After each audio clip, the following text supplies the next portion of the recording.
Sehrli olamga sayohat. Bor ekan, yo'q ekan, qadim o'tgan zamonda Mushtari ismli bir qizcha bo'lgan. U har kuni deraza yonida o'tirib, osmonga tikilar, bulutlar orasida yashirin sirlarni o'ylab topishni yaxshi ko'rardi.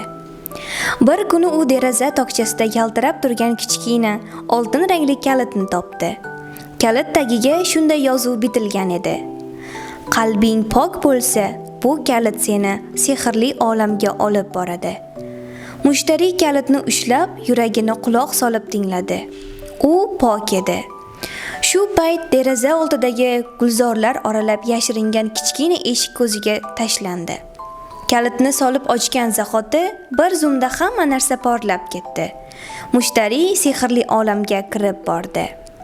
Bu olamda gilamlar uchardi, qushlar gapirardi, daraxtlar esa bolalarga ertak aytardi. Mushtari birinchi bo'lib do'stona ayiqcha Dodi bilan tanishdi.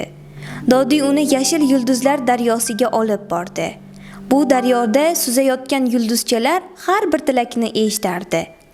Mushtari bir tilak tiladi: Men har doim mehribon, donishmand va baxtli bo'lishni istayman.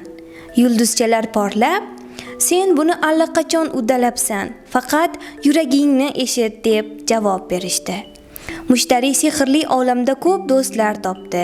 Suzuvchi qush qanotchani, kulgu daraxt Xixixonni va jumboqli mushuk Mimini. Har bir do'sti unga qanday qilib jasoratli, mehribon va aqlli bo'lishni o'rgatdi. Lekin u uyini sog'inib qoldi. Do'stlari unga mehr bilan xayrlashib, oltin kalitni yana berdi. Istagan vaqtingda qaytib kelishing mumkin. Mushtari uyg'onganida kalit hamon qo'lida edi. U tabassum bilan osmonga qarab qo'ydi. Chunki endi u bilardi, sehrli olam har doim yuragida yashaydi.